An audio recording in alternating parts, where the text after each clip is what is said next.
সেই দিকে এখন পৃথিবীর হিস্ট্রি হাঁটছে। আল্লাহ রাব্বুল আলামিনের কাছে ঠিক এই সময়ে আমি আপনি যদি ইমানের উপরে যদি একটু অটুট হতে পারি, মজবুত হতে পারি, ইমানের দাবিতে যদি সত্যবাদী হই, অল্প সংখ্যক লোক দিয়ে আগামীর পৃথিবী আবার মুসলমানদের নেতৃত্ব আল্লাহ তাআলা দান করবেন। বলেন আল্লাহু আকবার। খুব বেশি লোক দিয়ে আল্লাহ তাআলা কখনো মুসলমানদেরকে বিজয়ী করেন নাই। খুব বেশি লোক দিয়ে পৃথিবীতে মুসলমানরা কখনো শাসন করে নাই। কোথাও কোথাও এমন হয়েছে কোনো যুদ্ধই লাগে নাই। ইয়ামানে যখন ইসলাম প্রবেশ করছে কোনো যুদ্ধ লাগে নাই। রাসূল সাল্লাল্লাহু আলাইহি সাল্লামের জন্য প্রশংসা করে গেছেন, আল ইমানু ইয়ামানি, আল ইমানু ইয়ামানিয়ুন, আল ইমানু ইয়ামানি। নবীজি সাল্লাল্লাহু আলাইহি সাল্লাম ইয়ামানিদের প্রশংসা করে বলছেন, ইমান তো ইয়ামানিদের মতো হওয়া উচিত। তাদের ইমানটা কেমন? বিনা যুদ্ধে তারা কালেমা পড়ে মুসলমান হয়ে গেছে। বলেন আল্লাহু আকবার। প্রিয় ভাইয়েরা আমার, আজকে সেই ইয়ামানের অবস্থাও করুণ, ভয়াবহ। মুসলমানদের সেদিকে দৃষ্টিপাত নেই। মুসলমানদের পেট সেখানে পিঠের সাথে লেগে গেছে। চরম দুর্বিষহ অবস্থা ইয়ামানে, চরম দুর্বিষহ অবস্থা ফিলিস্তিনে, সিরিয়ার অবস্থা বিগত 12টা বছর করুণ থেকে করুণ ছিল। আল্লাহ তাআলা এখন কিছু রকম ভালো রাখছেন। তবে এই ভালো বেশি দিন ইসরায়েল থাকতে দিবে না। নতুন করে তারা সংঘাত তৈরি করবে, সিরিয়াকে যেন কোনোভাবে ক্ষতিগ্রস্ত করা যায়।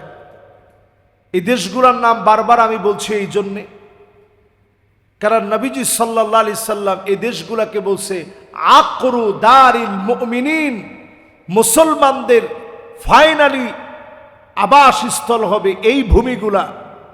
যেহেতু মুসলমানের আবাস ভূমি হবে এই জায়গাগুলো, এইখানেই মুসলমানদেরকে পাওয়া যাবে। মুসলমানরা সব এই জায়গায় মিলিত হবে, হামাগুড়ি দিয়ে হলেও সেখানে চলে যাবে।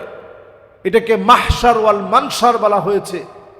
মুসলমানরা মিলিত হবে, একত্রিত হবে। এই জায়গাগুলোর ব্যাপারে নবীজি দোয়া করেছেন, আল্লাহুম্মা বারিক লানা ফি শামিনা, আল্লাহ তুমি আমার শামের ভিতরে বরকত দাও।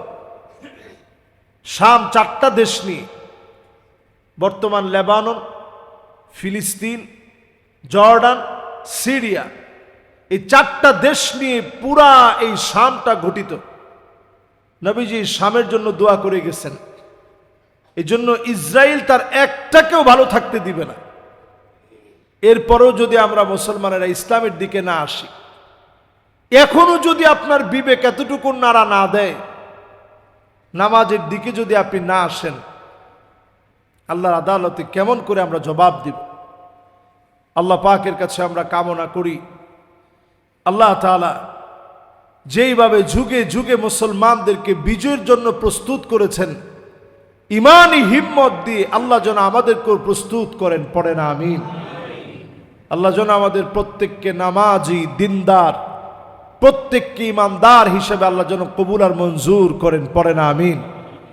দস্তরখানায় খাদ্য বেড়ে যেভাবে মেহমানদারি করা হয়, দেখেন রাসূলের শব্দচয়ন, এইভাবে তারা মুসলমানদেরকে হত্যাযজ্ঞ চালানোর জন্য সব দিকে মিলিত হয়ে যাবে।